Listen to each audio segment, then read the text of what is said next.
Welcome to Headstones and Microphones, where we use AI to step into the past through a researched first-person simulation of history's most interesting people. I am your host, Calvin. While we've added some creative storytelling, our goal is to inspire your own study of these fascinating lives. Now, let's meet our guest. I am beyond thrilled to be sitting across from a true titan of industry today.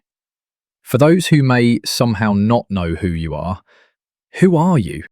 Well, hello, Calvin. It is a joy to be here. I am CW Post, though most folks today know my name from the cereal boxes in their pantries. I was an inventor, an industrialist, and a man who believed that what you put into your body determines what you can get out of your life. A man on a mission. Tell us, when and where were you born? I was born on October 26, 1854, in Springfield, Illinois. And what was your given name at birth? My parents named me Charles William Post. Is there a story behind your birth name? It was a traditional family name, really. My father, Charles Rollin Post, was a man of great ambition himself, a seed merchant and an inventor. I think they wanted me to carry on that spirit of industriousness right from the start. What was your hometown like growing up? Springfield was a bustling place in the mid-19th century. It was the heart of Illinois, very grounded in agriculture and trade. You could feel the pulse of a growing America right there on the streets. It was the kind of place that taught you the value of a hard day's work and a clear mind. What was your family life like? We were a sturdy Midwestern family. My mother, Caroline, was very supportive, and as I mentioned, my father was always working on something new. I grew up with two brothers, and our home was filled with the talk of business and new ideas. We weren't wealthy, but we were rich in determination. What kind of kid were you? Oh, I was restless. I had a mind that never wanted to sit still. I was always tinkering with things, trying to figure out how they worked or how they could work better. I suppose I was a bit of a dreamer, but a dreamer with a toolkit in my hand. What were your biggest fears growing up? My biggest fear was being stagnant. I was terrified of living a life where I didn't contribute something or build something lasting. The idea of wasted potential kept me up at night far more than any ghost stories did. What did you dream of becoming as a child? I wanted to be an inventor, plain and simple. I watched the world changing with the Industrial Revolution, and I wanted to be the one holding the blueprints for the next big thing. What were some of your favorite activities in school? I enjoyed the sciences and anything involving mechanics. I actually attended Illinois State University, though I didn't stay to finish. My mind was already out in the world, ready to start a business. What was your first job? I started a partnership in a hardware business in Springfield when I was just a young man.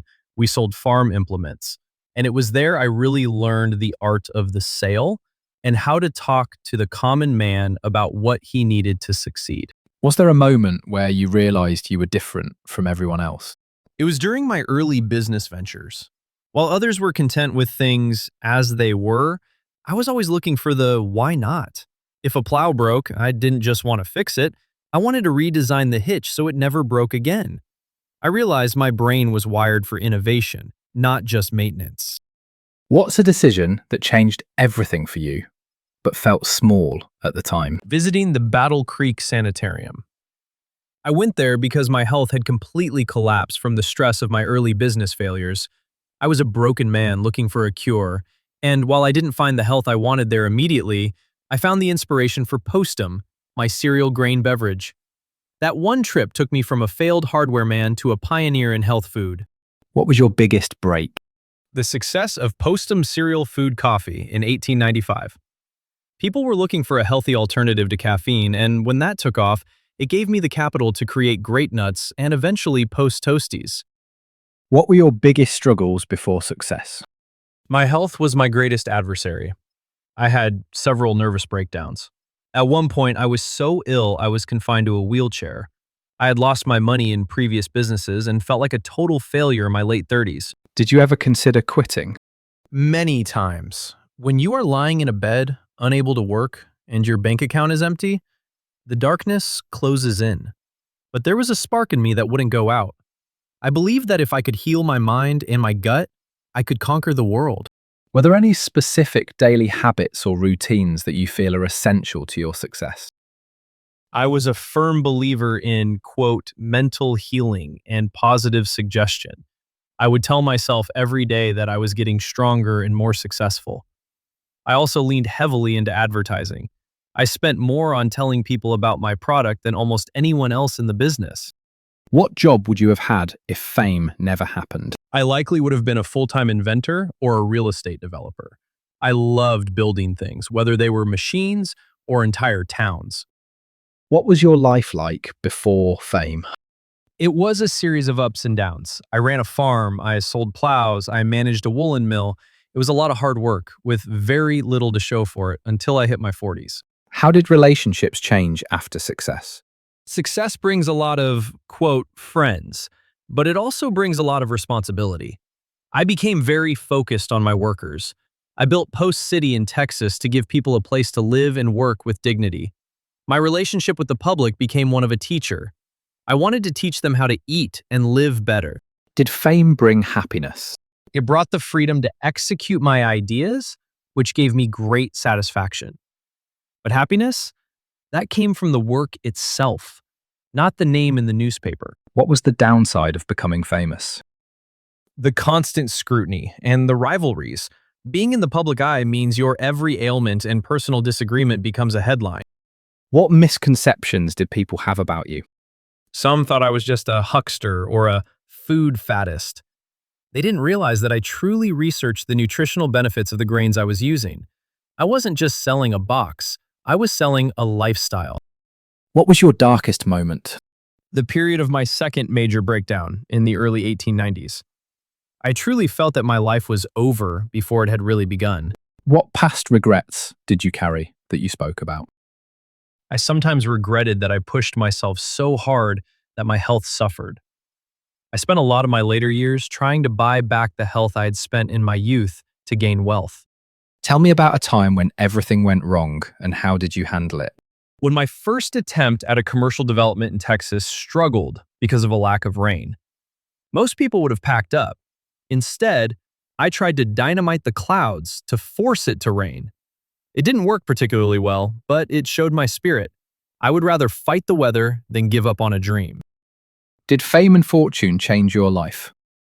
It changed my surroundings, but not my drive. I still woke up every morning wanting to solve a problem. Who had the biggest influence on your life? My father, for his inventive spirit, and Dr. John Harvey Kellogg, not because we agreed, but because his ideas at the sanitarium gave me the platform to leap off of and do things my own way.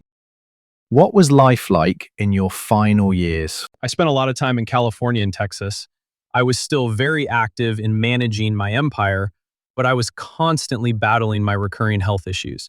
I tried to stay upbeat and kept working until the very end. What were you working on in your career before you passed away?